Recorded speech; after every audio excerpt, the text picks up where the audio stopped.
Strelnica Hubert sa nachádza 5 km od obce, respektíve od mesta Šala. Je to situovaná strelnica mimo zastávaného územia obce. Je tu skutočne kľudné miesto na to, aby mohol človek relaxovať, aby mohol oddychovať. Strelnica bola vybudovaná v roku 2002, to znamená už 12 rokov sme tu. Tomu nasvedčujú aj porasty tým, ako je tu strelnica obrastená stromkami a ako sú jednotlivé strelišťa od seba pooddelované. Strelnica poskytuje skutočne, myslím, že vhodné zázemie aj pre oddychovú činnosť, pre relaxáciu. Máme k dispozícii bufet, máme k dispozícii detské ihrisko, kde prípadne rodiny s deťmi môžu stráviť svoj voľný čas. Pritom samozrejme hlava rodiny môže si vyskúšať streľbu v jednotlivých disciplínach. Čo vlastne máme, aké strelišťa? Strelnica Hubert je broková strelnica až do dnešného obdobia, pretože strieľame tu hlavne brokové disciplíny skít, automatický trap a v neposlednom rade i parkourovú streľbu.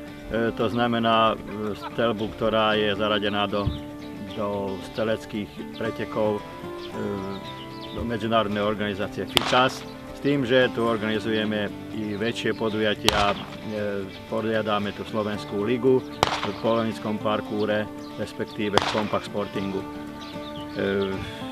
Máme skutočne, myslím si, dobre vybudovanú strelnicu. Strelnica je osadená väčšinou vrhačkami českej výroby značky Falcon, ale máme tu i parkourové vrhačky inej výroby, anglické i talianské, takže celkom vieme postaviť 5 veľmi pekných parkourových dráh, na ktorých skutočne si tu strelci využívajú svoj voľný čas a strávia tu celé dni.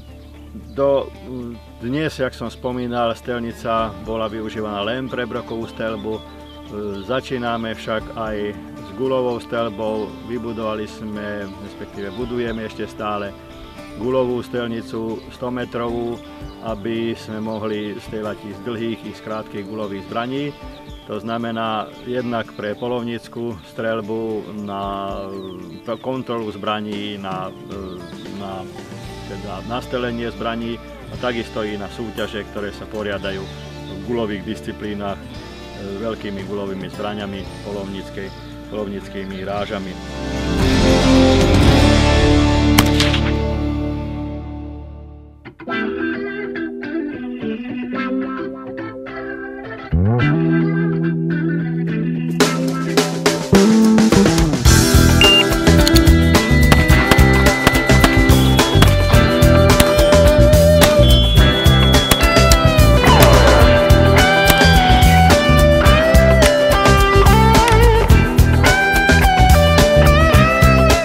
Verím, že do budúcna vieme viac väčších akcií poriadať. I dnes poriadame množstvo akcií pre podniky, pre súkromné spoločnosti i pre kluby, ktoré prichádzajú k nám s väčším či menším počtom svojich členov. Máme prítomný takisto i strelecký klub rokový, ktorý je tu v mieste, prakticky pôsobí na našej stelnici v priebehu 8 až 10 týždňov v priebehu roku, s tým, že vykonávajú streľby členovia a ich hostia.